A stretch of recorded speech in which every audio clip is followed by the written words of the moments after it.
कल संसद में प्रियंका गांधी ने चाणक्य को याद किया और उनकी तुलना अमित शाह जी से की। आइए जानते हैं चाणक्य कौन थे और क्यों इतने प्रसिद्ध हैं, क्योंकि ये हमारा इतिहास है। जब तक हम अपना इतिहास नहीं जानेंगे, हम अपने आप को कैसे जानेंगे।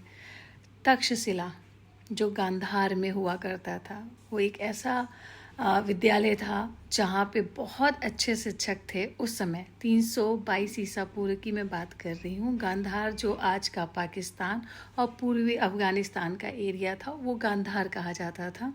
वहाँ पे तक्षशिला था जहाँ पे चाणक्य पढ़ाते थे, शिक्षक थे। जब सिकंदर ने गांधार पे आक्रमण किया तो उस समय गांधार के जो राजा थे वो सरेंडर हो गए और सिकंदर से मिल गए। जो चाणक्य थे उस समय मगध के राजा नंद वंश चल रहा था और घनानंद राजा थे, जो बहुत ही कहते हैं ना, ऐशो आराम में डूबे हुए, शराब पीने वाले, डांस देखने वाले, महिलाओं से लिप्त। लेकिन चाणक्य को लगा कि हमारे देश की बात है, अगर सिकंदर गांधार को कब्जा करके मगध की तरफ बढ़ेगा तो ऐसा ना हो पूरे भारत पे कब्जा कर ले। तो वो वहाँ से गांधार से निकल कर घनानंद से मिलने आए कि भाई मैं इनको आगाह कर दूं कि सिकंदर आक्रमण करने की प्लानिंग बना रहा है। घनानंद ने उनको, जब वो गए तो घनानंद उनसे मिले, अपमानित किए क्योंकि वो उस समय मदिरा पी रहे थे, डांस देख रहे थे। उन्होंने चाणक्य का बहुत अपमान किया। अब वो शिक्षक थे, उन्हें अपना अपमान बर्दाश्त नहीं हुआ और वो यहाँ पे एक चुटिया बांधा करते थे। उन्होंने उसको खोल दिया, कहा कि तुम्हारे वंश का जब तक मैं नाश नहीं कर दूंगा, ये प्रतिज्ञा थी उनकी, तब तक मैं चैन से बैठूंगा नहीं। वो बाहर निकले तो वहाँ पे उनकी मुलाकात पाटलिपुत्र में, मगध की राजधानी थी पाटलिपुत्र, वहाँ पे उनकी मुलाकात एक युवा से होती है, लड़के से होती है जिसका नाम था चंद्रगुप्त।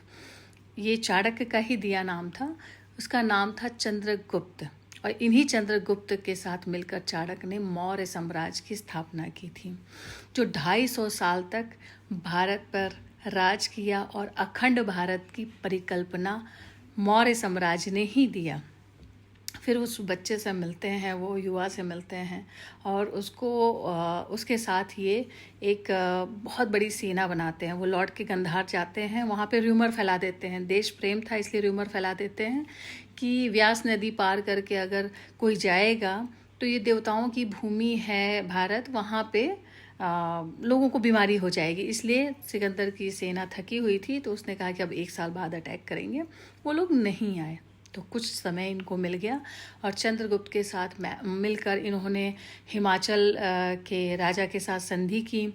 फिर इसके बाद इन्होंने सिंध पे अटैक किया, फिर पंजाब पे अटैक किया, फिर अपनी सेना का विस्तार किया। ये दोनों मिलके, चंद्रगुप्त एंड चाणक्य मिलके पूरा अपनी सेना का विस्तार कर रहे थे, क्योंकि नंद वंश के जो राजा थे घनानंद, इनकी सेना बहुत ही स्ट्रांग थी, बहुत ही बड़ी सेना थी और सिकंदर भी बहुत तैयारी कर इन पर अटैक करना चाह रहा था, इसलिए वो पीछे हट गया। इन लोगों ने अपनी सेना को बहुत ही मजबूत करते गए।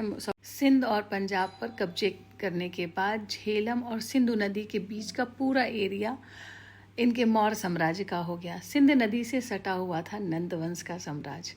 तो अब इनको वहाँ अटैक करना था और इनसे गलती जो हुई चाणक्य और चंद्रगुप्त से कि इन्होंने सीधे जो सेंटर था पाटलिपुत्र, वहाँ पे अटैक किया, जिसकी वजह से इन्हें हार का सामना करना पड़ा।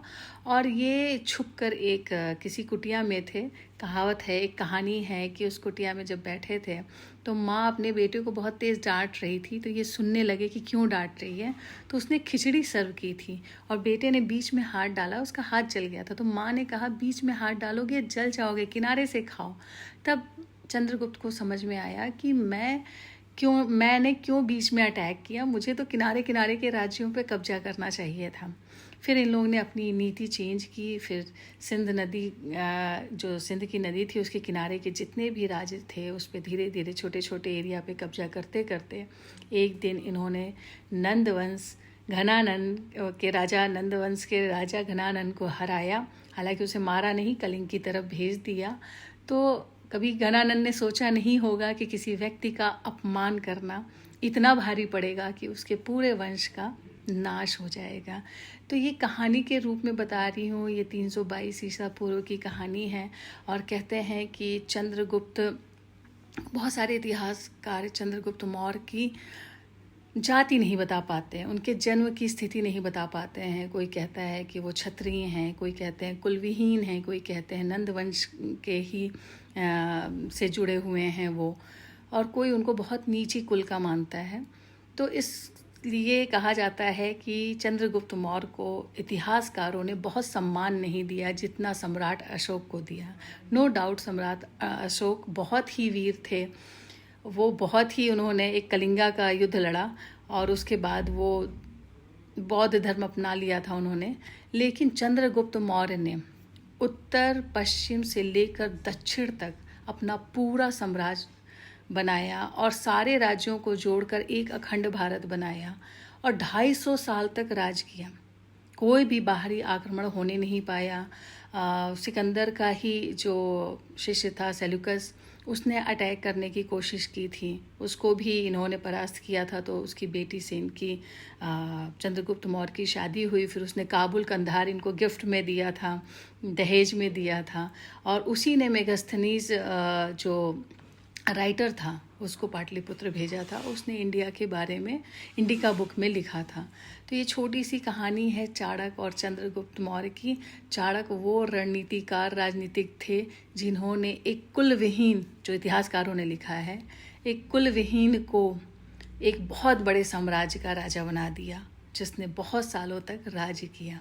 इसीलिए कहा जाता है कि चाणक्य नीति को एक कुटिल नीति मानी जाती है, जो अपमान के बाद उत्पन्न हुई, ना कि कोई प्रेम में, देश के प्रेम में उत्पन्न हुई थी। वो अपमान के उस पे ये कुटिलता उत्पन्न हुई थी।